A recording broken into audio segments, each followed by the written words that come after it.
هل تظنون أصدقائي أنني أستطيع أن أغض النظر عن لمحة أو مشهد عربي بامتياز رأيناه في الأيام الماضية بفضل أسود منتخب المغرب؟ قد يقول البعض هذه فقط مباراة كرة قدم، ولكن ما جرى على الأقل بالنسبة لي أنا على الصعيد الشخصي هو مشهد أحلم ليلا نهارا أن أراه يتكرر منذ أن أنشأت هذه القناة، وكل يقين أننا في يوم من الأيام سنرى مشهدا أجمل بكثير.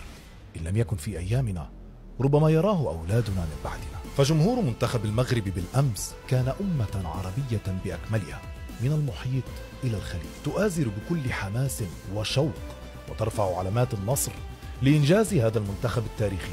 ولكن من يدري، لربما يرفع هذا الجمهور نفسه علامات النصر من جديد لإنجازات عربية أخرى وربما أكبر تعيد للعرب، لكل العرب عزهم وأمجادهم ومكانهم الطبيعي في القمة بين الأمم.